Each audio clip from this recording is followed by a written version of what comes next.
Warning: the following video contains spoilers for the Disney original animated series The Owl House. You have been warned.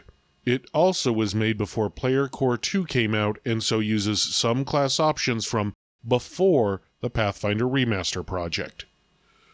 Hello YouTube and welcome to Sci-Prime Productions. I'm here to help enhance your tabletop gaming experience.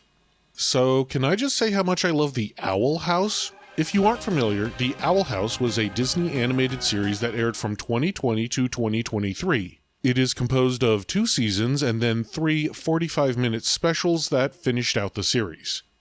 The series is remarkable for a number of reasons. It had a great main character in Luz Noceda and a colorful cast of well-developed, well-rounded supporting characters.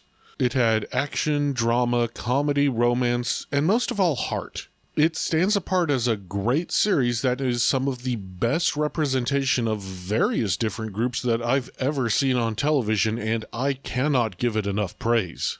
Like I said, the story follows Luz Noceda, a middle school student who is highly creative, and that tends to get her in trouble with her school. She doesn't mean to get in trouble, but her ideas are often seen as problematic. She also has a love of fantasy and witches thanks to her favorite young adult fantasy series, The Good Witch Azura. So, one day, Luz is preparing to go to the most boring summer camp in the world, which her principal hopes will, quote, straighten her out, unquote. Her mom, who is at her wit's end trying to help her daughter, is convinced to go along with it. Anyway, Luz ends up chasing a mysterious owl through a creepy old door while waiting for the bus and finds herself in another dimension. This is the Boiling Isles, an island in that other dimension and where most of the series takes place. It has monsters, magic, and most of all, witches. After some initial hiccups, Luz finally feels at home and decides to stay there instead of going to summer camp. Of course, things go off the rails from there, and she gets embroiled in a plot of complex political machinations, a speciesist authority figure, and eventually she ends up saving the whole civilization. Now, why am I talking about this? Well, because today starts the beginning of a series of build videos that I'm going to be doing for Pathfinder 2e that uses the newly released Howl of the Wild book to build some fun new characters based off of pop culture. And for the initial outing, I'm going to take inspiration from The Owl House, but I'm not going to be talking about Luz today. I still haven't figured out a good build for her.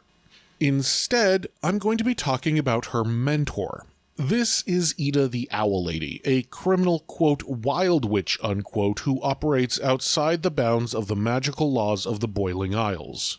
Yes, you heard that right. This is a Disney show where the main mentor figure is just a straight-up criminal.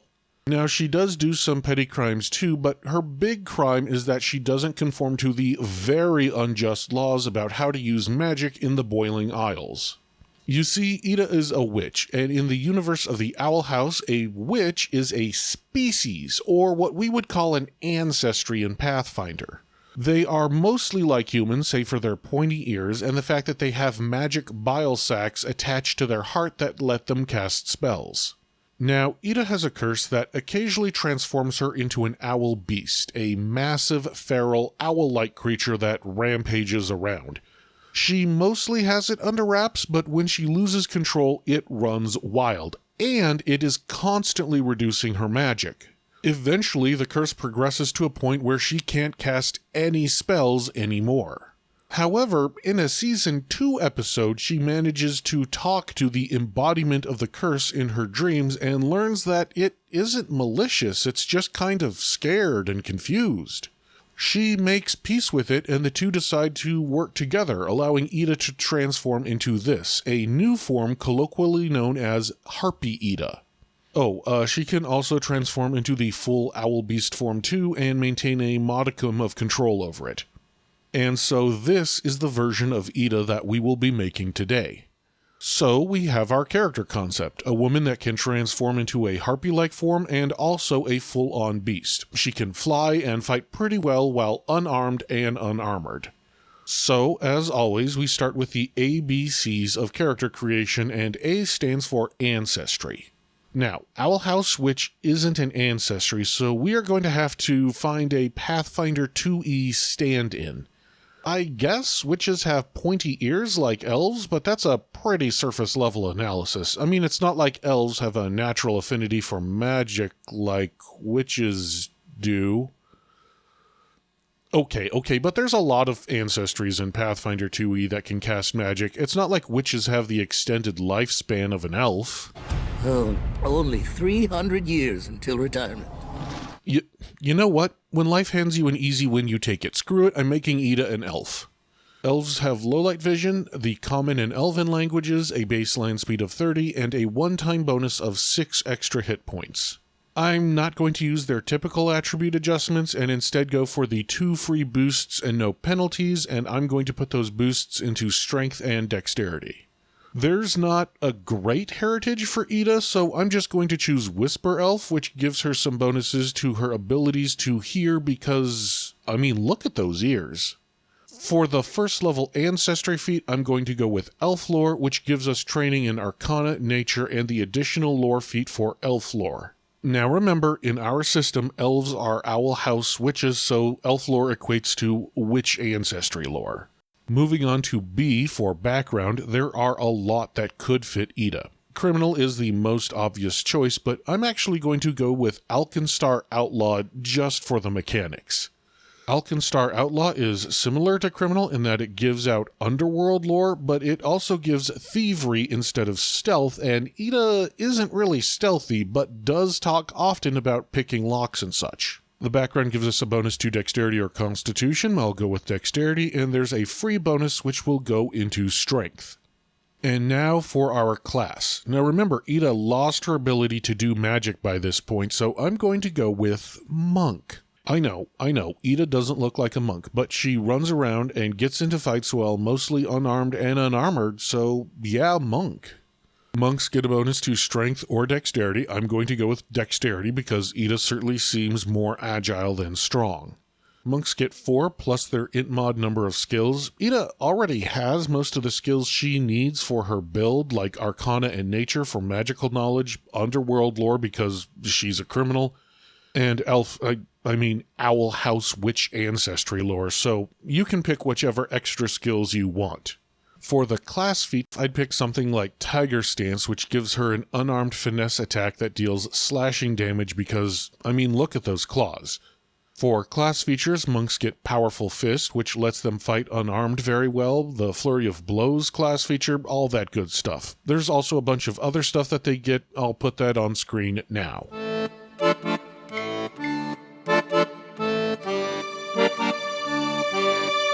Lastly, she gets 4 free ability boosts, which I'll put into Strength, Dexterity, Constitution, and Intelligence, as Eda is decently smart. For equipment, Eda doesn't need much. She does have Owlbert, her magic flying staff, called a Palisman, which is kinda like a flying broom, but that's a level 12 item, so she won't get that for a while. Now, I know what you're thinking. All I've done here is build an elven monk. There's no transforming into an owl beast, no harpy form. Well, that's where level 2 comes in, because at level 2, I'm going to eschew my class feat for a dedication feat from Howl of the Wild, Were Creature Dedication. Now, before you get out those torches and pitchforks, yes, I know Eda is not a werewolf. She doesn't transform during the full moon and isn't vulnerable to silver. However, Howl of the Wild addresses that. In a sidebar, it kinda says that spreading the curse through bites and going crazy on the full moon are optional things to be handled by the GM. So as long as your GM is okay with not including those elements, you'll be fine. Eda still has the weakness to silver, but none of the bad guys in the show use silver, so it shouldn't be an issue. The base dedication gives Eda access to 1 were creature that she can turn into either in hybrid form or full-on creature form, and I'm going to go with were bat, which is the only flying option. Just make sure it's okay with your GM to reflavor bat as owl, because all the mechanics here work out the same. While in werebat form, Eda gains a D8 bite attack, which, fair. Also, a land speed of 10 feet and a fly speed of 15 feet, kinda sorta. You see, the werebat has to land in between each fly action or they fall, so Eda is gonna hop around more than fly for several levels, but don't worry, we will eventually fix that. From here on, I'm only going to talk about the class and archetype feats that I'll be grabbing. You can make other choices like skill feats and skill increases however you want. I might pick up things like additional lore for Boiling Isles lore, maybe. Eda is pretty knowledgeable about the Boiling Isles, but the choices are yours. Oh, just remember the bonus move speed from Monk only applies to Eda's land speed, not her fly speed. At level 4, I'll eschew the Monk feat for the archetype feat Animal Fleetness, which boosts Eda's land and fly speed while transformed, though she still has to land in between each fly action. At level 6, Eda finally gets another Monk feat. Pick your favorite, though Flying Kick might be a good option. At level 8, you get another Monk feat. Pick whatever strikes your fancy, though maybe Stunning Fist? At level 10, pick up the archetype feat Primal Growth, which allows Eda's Owl Beast form, or mechanically her pure bat form, not her hybrid form, to become large-sized. Then finally, at level 12, there's the feat Wings of the Moon, which finally gives Eda a full-on fly speed, and she doesn't have to land in between each action. From there, you can level Eda up however you see fit. Anyway, that's it for today. Remember to check out my book, The NPC Omnibus, filled with 36 NPCs from creature levels -1 to 10 for Pathfinder 2e. Check it out at DriveThruRPG or PathfinderInfinite.com, and hey, leave a review if it's not too much trouble. It would really help me out. But until then, like, comment, and subscribe. That tells not only me, but also YouTube that you like this kind of content and would like to see more. Thank you, good luck, and happy gaming!